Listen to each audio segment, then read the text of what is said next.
आज हम ईशावास्य उपनिषद पढ़ेंगे।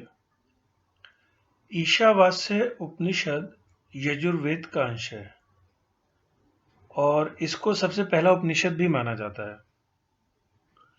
इसके पहले मंत्र में ईशावास्यम वाक्य आने से इसका नाम ईशावास्य माना गया है। इसमें शुरू में शांति पाठ दिया है, उसे हम पढ़ते हैं। ओम पूर्णमदः पूर्णमिदं पूर्णात् पूर्णमुदच्यते पूर्णस्य पूर्णमादाय पूर्णमेवावशिष्यते। ओम शांति शांति शांति। पहला श्लोक शुरू करते हैं।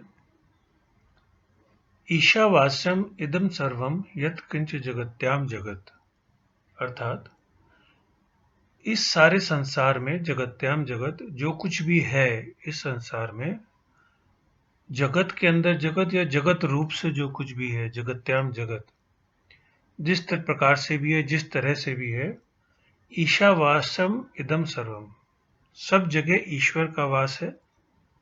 इस सब जगह, इदम सर्वम, सब जगह, इस सब जगह में यहाँ पर ईश्वर का वास है, या कह सकते हैं ईश्वर व्याप्त है। इसे हम दूसरे तरीके से ऐसे भी कह सकते हैं कि ईश्वर में ही सब कुछ है। तेन त्यक्तेन भुज्जिता मा गृधः कस्य स्विद धनम। तेन, इस प्रकार से, किस प्रकार से, जैसा पहली लाइन में बताया कि सब तरफ ईश्वर है, ईश्वर ही व्याप्त है, ईश्वर में ही सब कुछ है। जब ये स्थिति हो जाए, जब ये दिखने लगे, जब इसमें आप स्थिर हो जाओ, उस स्थिति के साथ त्यक्तेन भुज्जिता मा गृधः, भोगों में आसक्ति ना हो और त्याग भाव ना हो।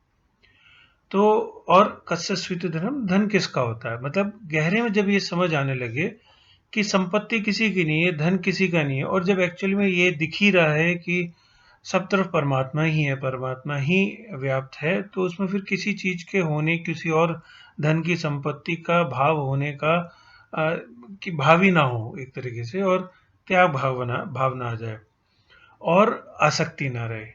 तो ये जो है एक बहुत मूल बात कह दी है इसमें, आध्यात्म की श्लोक में, कि एक तो ये समझ कि सब तरफ ईश्वर है और आसक्ति ना रहे। आसक्ति जड़ है संसार की, और त्याग भाव न रहे, तो वो साथ में होना बड़ा जरूरी है कि किसी चीज पे पकड़ ना रहे, और ध्यान जो है आपका धीरे धीरे परमात्मा पे आ जाए और उसी में रहे, बजाय कि संसार की संपत्ति, संसार के ऊपर ध्यान जाए। कुर्वन् एवि कर्माणि जिजीविषेत् शतं समाः एवं त्वयि न अन्यथा इतः अस्ति न कर्म लिप्यते नरे।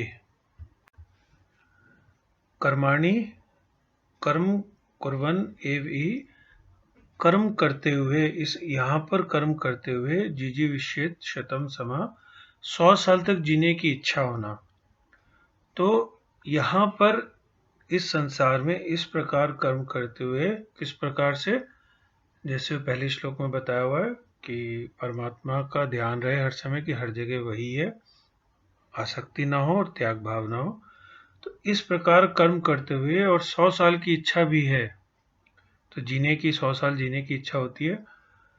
एवं त्वयि न कर्म लिप्यते नरे, कि इस प्रकार से अगर कर्म करते हैं तो, और 100 साल तक भी जीते हैं, या इच्छा रहती है जीने की, तब भी कर्म जो है लिप्त नहीं करते, बांधते नहीं। कि अगर हम ये ध्यान रखें हर समय, हर क्षण में ये आभास रहे कि परमात्मा ही है सब तरफ, हर जगह, और आसक्ति ना हो, भोगों के प्रति आसक्ति ना रहे, उस तरफ ध्यान ना जाए, और त्याग, जो कुछ भी है उसके प्रति त्याग भाव ना रहे, जो आसपास जो भी चीजें उपलब्ध हैं तो उनके प्रति त्याग भाव ना रहे। तो इस प्रकार से अगर यहाँ पर हम कर्म करते हैं और 100 साल तक भी जीते हैं, तब भी कर्म लिप्त नहीं करेंगे, कर्मों का बंधन नहीं होगा। न अन्यथा इतः अस्ति, इससे अलग कोई मार्ग नहीं है, इससे अलग कुछ भी नहीं है।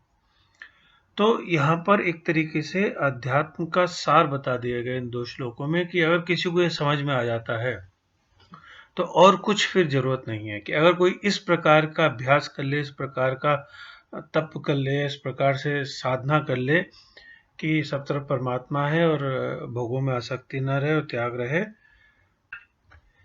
तो इस प्रकार से जो प्रशिक्षित हो जाता है कर्म में, ट्रेंड हो जाता है, या जिसको अभ्यास हो जाता है इस टाइप के कर्म में, तो कर्म नहीं बांधते और वो 100 साल तक भी जिए, कितना लंबा जिए, कितने ही कर्मों में कितने ही कर्म करता रहे, लेकिन कर्म उसे बांधने के नहीं, लिप्त नहीं होंगे।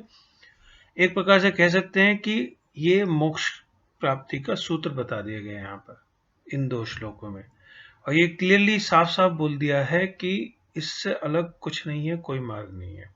इतः अन्यथा न अस्ति। तो हर अध्यात्म का जो सार है, जो मुख्यतः जो अध्यात्म का जो जड़ है, वो इन 2 श्लोकों में बता दी गई है। इसमें जो ध्यान देने वाली बात है वो ये है कि जब ईश्वर का कि ईश्वर सब जगह है, ये जब अनुभव है या इसका आभास है, तो इसके साथ आसक्ति नहीं चल सकती, कि आसक्ति का भी त्याग करना बड़ा जरूरी है। तो ऐसा नहीं है कि एक तरफ आपको ये दिखने लगे कि सब तरफ ईश्वर है और दूसरी तरफ आपको संसार के भोग सामग्री भी दिख रहे हैं, उसमें इच्छा भी है और उसमें ये भी मन भी लग रहा है, सब पूरा संसार जगत दिख रहा है और उसमें मोह है, आइडेंटिफिकेशन है, आसक्ति है और उसमें लगे हुए हैं। तो गहरे में जो कुछ भी है, जो भी कर्म है, जो भी संसार दिख रहा है, उस सब में परमात्मा ही दिखे और धीरे धीरे अंदर से जैसे कि अनआइडेंटिफाइड हो गए, मोह से अलग हो गए, मोह नहीं रहा, जैसे कि संसार ही दिखना बंद हो गया और सिर्फ परमात्मा ही दिखे, हर कर्म में, हर वस्तु में, पूरे जगत में।